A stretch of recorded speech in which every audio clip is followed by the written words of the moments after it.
Hi, my name is Dr. Rudra Mohan and through the Oral Health channel, today we're going to be talking about oral health considerations and management in geriatric patients. Let's start.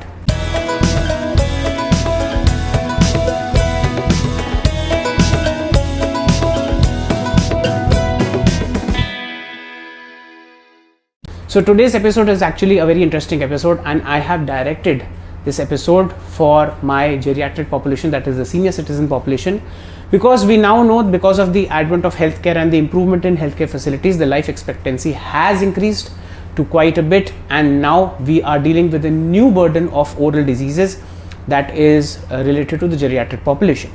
Now, I wanted to make this episode as a social responsibility because there are some things that people of the geriatric health group need to understand, the age group need to understand, that there are some important considerations that you need to really understand before you go ahead with your dental treatment and before the thought of not going through your dental treatment comes in.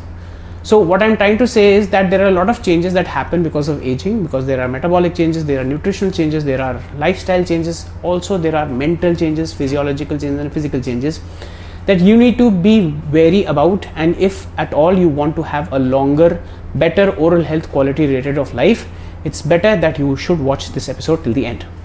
Now, I will be very honest, there are a lot of changes that do happen, and I'll be starting with a few changes that are very common in geriatric populations. The first one being xerostomia, or the lack of salivary flow, or the reduction in salivary flow. Now, the saliva is a naturally occurring, it's a liquid in our mouth which helps in keeping our oral cavity moist, but it not just does that, it has a lot of other purposes such as defense mechanisms. So it has, it has antibacterial properties, it has antibodies and so many other things which are very vital for your oral health and overall health. What happens with the age and the gradual aging of the person, that the salivary flow becomes less. There is degeneration and atrophy in the salivary glands, because of which the salivary flow becomes less. Now that the salivary has a bacteriostatic as well as a it has a anti-cavity action, which anti-cariogenic action, which once the salivary flow diminishes, it kind of leads to more increase in rampant caries. The second thing that I would want to talk about is the barrier membrane that is present in the oral mucosa or the skin of the mouth. Now, the oral mucosa or the skin of the mouth is actually very specialized organ where it is non-keratinizing, and it has a protective barrier which helps in protection from all the toxins or all the materials that might be harmful to you to be ingested and going through your bloodstream, through your mucosa. So that's something very important. With age, the turnover rate of the cells goes down, the skin becomes less elastic, and also it becomes very smooth and more permeable to toxins and other things that might be harmful to you. When it comes to the caries, the cavities tend to increase because I've told you of the salivary flow rate, also because of the the changes that happen in terms of the manual dexterity, which might go down with the aging, and the neurological and the neurophysiological changes that might happen. There is a huge psychological profile also present with the help of when it comes to aging patients, because they start to think that the only time that they need to visit a dentist is not for any preventive care, but only for any sort of intervention when their chief complaint, or the complaint in the mouth or the oral cavity or related to the oral health has reached to a point of no tolerance, such as severe pain, severe discomfort, severe swelling, disfiguring swelling, or pus or exudate, or just bleeding, something of that sort which needs immediate attention. That's the mindset which goes down. Also, there is increased loss of tooth, right, which happens because of periodontal disease or other causes. And there is a notion, there is a time wise notion about the fact that if your teeth are falling off while you're aging, it's normal because you're aging, and people don't feel the need to change their replace their lost teeth. Secondly, a lot of people wear dentures or partial dentures. Now that also acts as a nidus for candidal infections, for other plaque retentive areas which might cause problems to the remaining teeth or just the oral mucosa, and they might not be taken care of by the patients because of lack of awareness about how to keep home care regimen, and also that the fact that they still have that notion in their head that it's just a denture and I'm old and I don't need to take care of it.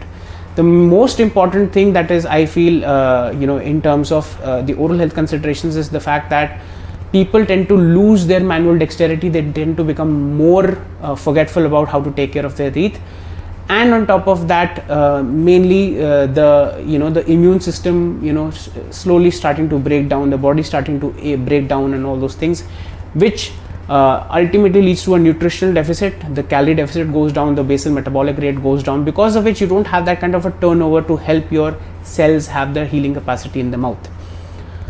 Coming to the other things, such as I've talked about the periodontal disease. Now periodontal disease might just be because of the fact that it's a cumulative load or burden of the bacterial load and other microbial load that has happened over the period of time ever since your teeth erupted, and because of the fact that you could have gingival recession, you could have periodontal disease that was long standing, chronic periodontitis, which led to and which is complicated by the lack of oral health care regimen, or the lack of dexterity to perform oral hygiene measures at home, or just the fact that you could be forgetful, or you might not have any sort of compliance, or a lack of compliance because of medical reasons, such as some sort of arthritic diseases or debilitating diseases which might not lead you to be functioning properly. It could be just a neurocognitive decline that happens because of the age and advancing age.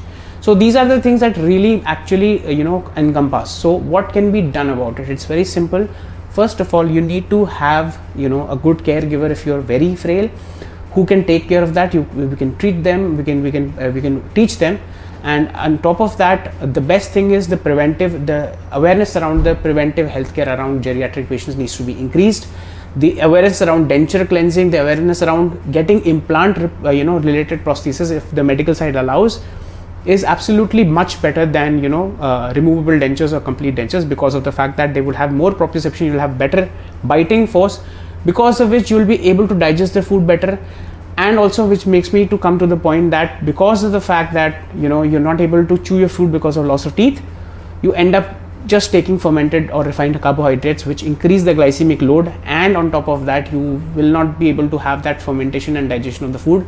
There's lack of protein, which helps in building muscle mass and maintaining muscle mass. That also is a contributory factor to the most of the nutritive decline that happens because of advancing age. So it is very important for you, if you're a person who's a senior citizen and who's watching this episode, first of all, thank you for doing so, because you are watching something that is very insightful for you. And on top of that, if you feel the need to go to a dentist, just don't wait for the time that things go haywire or the pain threshold is crossed and you are in a lot of discomfort. Just start going to the dentist regularly, let's say around once in 6 months to 1 year, and get yourself checked out, and whatever treatment that you feel is necessary and it is required, you get it done, and then you go on the maintenance follow-ups as much as your body and your time and schedule can permit. So this was today's episode. Please like, share, subscribe, and do press the bell icon for important updates. If you want to get in touch with me, here are my social media handles. Kindly refrain from calling me directly, as I might be busy with patients. Just drop me a message on WhatsApp with your name, location, and the common oral health problem that's causing you discomfort, and then in a couple of days I'll get back to you. And if you have any queries, doubts, apprehensions, or insights, please feel free to put them in the YouTube comment section. So that's it for today. Thank you.